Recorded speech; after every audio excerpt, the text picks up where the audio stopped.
6 তারিখ আর্মির সাথে আমাদের একটা বৈঠক হয়, 3 বাহিনী প্রধান, তারপর রাষ্ট্রপতি, প্রায় 4 ঘন্টার একটা বৈঠক হয়, যেটার মূল কথাটা ছিল যে সেনাপ্রধানের দিক থেকে মূল ভেটোটা ছিল যে ডক্টর মোহাম্মদ ইউনূস কেন, why not any other person. তো আমরা আমাদের জায়গায় অ্যাডামেন্ট ছিলাম, বিকজ আমরা তো 5 তারিখ রাতেই ঘোষণা দিয়ে দিয়েছি যে doctor Mohammad Yunus will be the chief adviser of the next interim government, এবং সেটা এক ধরনের বৈপ্লবিক কায়দায় আমরা ভিডিও বার্তা দিয়ে ঘোষণা দিয়ে দিয়েছি। আমরা কোনো নিয়মের কিংবা সংবিধানের তোয়াক্কা সে সময়টাই করে নেই। কিন্তু উনি বারবার বলার চেষ্টা করছিলেন যে ডক্টর মোহাম্মদ ইউনূসের নামে মামলা আছে, তিনি একজন কনভিক্টেড পারসন। একজন কনভিক্টেড পারসন আসলে কীভাবে হতে পারে, একটা দেশের প্রধান উপদেষ্টা হতে পারে। তো আমরা যখন এগুলো ডিবাঙ্ক করতেছিলাম কথাগুলোকে, যে এগুলো তো আওয়ামী লীগের সময়ের পলিটিক্যালি মোটিভেটেড মামলা, এই মামলা তো দেখা গেছে সবার নামে পাওয়া যাবে, আমাদের নামেও আছে।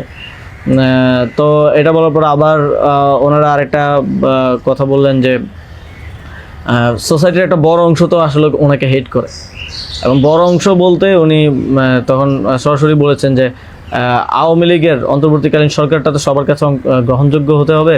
এখন আওয়ামী লীগ তো ডক্টর মোহাম্মদ ইউনূসকে 2 চোখে দেখতে পারে না, একদম অপছন্দ করে। তো এখন এই আওয়ামী লীগ একটা লোককে একেবারেই দেখতে পাচ্ছে না, এবং বাংলাদেশে তো আলটিমেটলি 30-40% পিপল আওয়ামী লীগকে সাপোর্ট করে। এই 30-40% পিপলের মতামতের বিরুদ্ধে গিয়ে একটা লোককে প্রধান উপদেষ্টা করা উচিত। তো আমরা তখন বললাম আওয়ামী লীগ এমন কিছু না যেটা নিয়ে এখন আমাদের কনসার্ন হওয়া উচিত। আওয়ামী লীগকে আমরা পরাজিত করেই এই প্ল্যাটফর্মে আসছি, এখানে আমরা বসছি। আওয়ামী লীগ কি চাইলেও না চলে এটা এখন আর ম্যাটার করে না কোনোভাবেই। কিন্তু উনি বারবার এই কথাটা ঘুরে ফিরে বলতেছিলেন যে এই সরকার তো একটা নির্বাচন আয়োজন করবে, এই জন্য বিএনপি আওয়ামী লীগ সবার কাছে এই সরকারের গ্রহণযোগ্যতা থাকা প্রয়োজন। আওয়ামী লীগ তো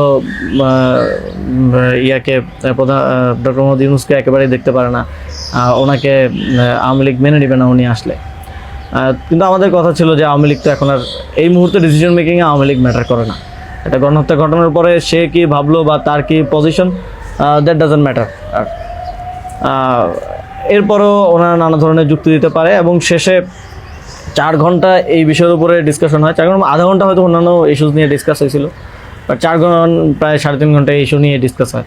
তো এখানে আসছিলাম আমি, নাহিদ ভাই, মাহফুজ ভাই আর নাসির ভাই, আর বাকি আমাদের সাথে যারা ছিল তারা বাইরে অপেক্ষা করছিল। আসিফ স্যার ছিল, তারপরে তানজিমুদ্দিন স্যারও ছিল, আরও সমন্বয়িকা ছিলেন আরও 10-12 জন, সবাই বাইরে অপেক্ষা করছিল আর কি এই 4 ঘন্টা। তো তারা বারবার 2বার হচ্ছে বিরতি দিয়ে আমাদেরকে আবার ভাবতে বলে আবার চলে যেত, আবার এসে আবারও একই জায়গা থেকে কথা শুরু করতো। মানে আমরা বুঝতে পারছিলাম যে ডক্টর মোহাম্মদ ইউনূসকে এখানে এস্টাবলিশমেন্ট কোনোভাবেই চাচ্ছে না। আর আমাদের কথা ছিল আমরা ঘোষণা দিয়ে দিছি, এবং আমরা এক ধরনের হুমকি সুরে সেখানে বলি যে যদি এটা রাষ্ট্রীয়ভাবে না হয়, যদি রাষ্ট্রপতি ঘোষণা না দেয় ডক্টর মোহাম্মদ ইউনূসকে প্রধান উপদেষ্টা হিসেবে, তাহলেও আমাদের কিছু যায় আসে না, কারণ আমরা অলরেডি ঘোষণা দিয়ে দিয়েছি।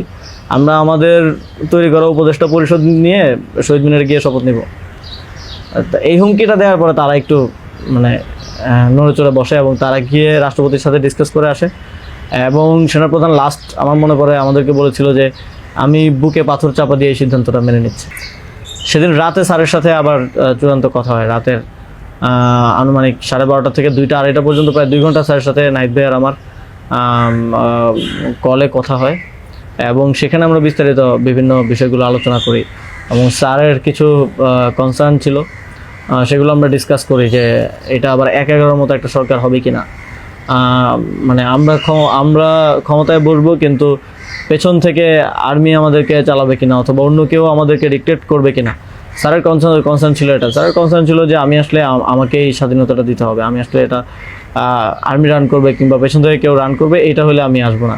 তো আমরা স্যারকে বলেছি যে আমাদের পজিশনে এটাই, যে গভর্নমেন্ট যদি আমরা ফর্ম করি, গভর্নমেন্ট স্বাধীনভাবে কাজ করতে হবে, এবং এখানে সেনাবাহিনী কিংবা অন্য কোনো অথরিটি যদি হস্তক্ষেপ করতে চায়, সেক্ষেত্রে আমরা মাঠ থেকে সেটাকে চ্যালেঞ্জ করবো আর কি। তো এই ধরনের একটা নিশ্চয়তা স্যারকে আমরা দেই। সকল রাজনৈতিক দলের সাথে আলোচনার ভিত্তিতে একটা উপদেষ্টা পরিষদ গঠন করবে। তো ওই লিয়াজু কমিটির আহ্বায়ক ছিল মাহফুজ ভাই। তো ওনারা কমিউনিকেশন শুরু করে দেয় জামাতের সাথে, বিএনপির সাথে, আরও যারা রাজনৈতিক দল আছে, সিভিল সোসাইটি আছে, তাদের সাথে যোগাযোগের মাধ্যমে সবার থেকে নাম প্রস্তাব আসতে থাকে। কিছু নাম ছিল কমন, আমাদের এখানেও কমন যেমন কিছু মানুষজন, যেমন সালাউদ্দিন আহমেদ স্যার, উনি তো অর্থনীতিতে বাংলাদেশে মানে এই মুহূর্তে যদি আমরা চিন্তা করি তাহলে ওয়ান অফ দ্য বেস্ট। তো ওনার নামটা সব দিক থেকে আসে। তো এরকম কিছু কমন নাম আসে, আবার কিছু নাম দেখা যায় আমরা ইনক্লুড করি বা কোনো এক পক্ষ থেকে আসে কিন্তু অন্য পক্ষ এটাকে আবার রিফিউজ করে। বিএনপির কিছু নামের ব্যাপারে আপত্তি ছিল, তাদেরকে পরে নেওয়া হয়নি। তো এভাবে একটা মোটামুটি সবার সাথে কনসালটেশনের ভিত্তিতে একটা উপদেষ্টা তালিকা করা হয়। এবং যেদিন স্যার ল্যান্ড করে বাংলাদেশে আসেন 8 তারিখ দুপুরে, আর্মি থেকেও কিছু নাম প্রস্তাব করা হয়। কিন্তু আমরা একটু প্রায় 5-6টা নাম আমরা একটু ঘেটে দেখলাম যে এই লোকগুলো ওইভাবে সর্বজন গ্রহণযোগ্য না।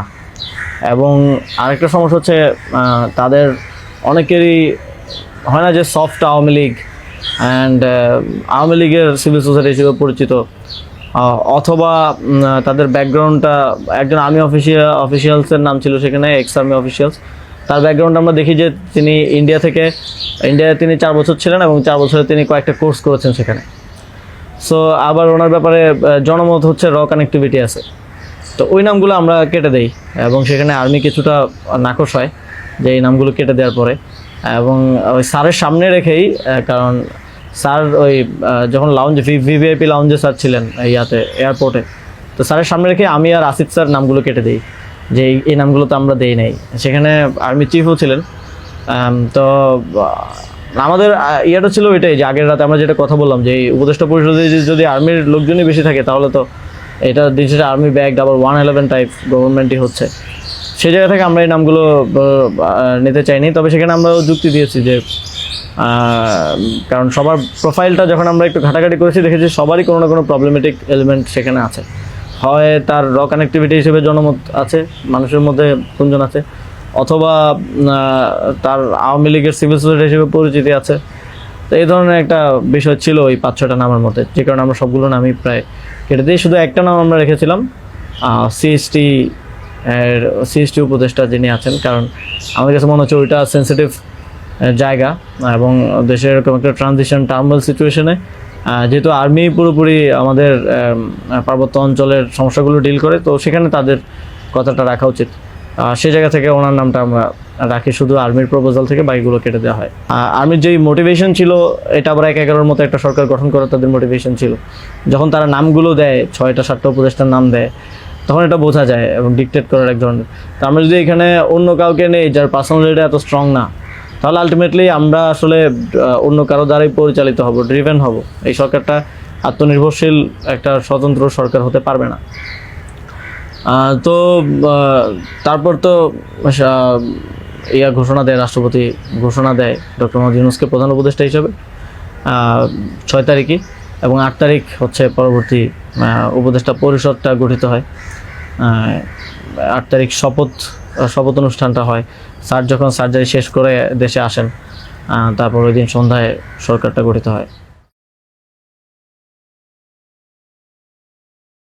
Are you living in the UK but looking to buy, sell, rent, or manage property in Bangladesh? Introducing Cube Instate, your trusted real estate partner. Our services, guaranteed rental service. Earn a steady income by renting out your property hassle-free. 0% commission property management. Professional and reliable management without any extra charges. Property buying and selling. Secure transactions and the best market prices. Why choose Cube Instate? Transparent and reliable services, hassle-free property management, trusted by clients in the UK and Bangladesh. Contact us today. Let Cube Instate handle your property needs while you enjoy peace of mind. Cube Instate, turning your property goals into reality.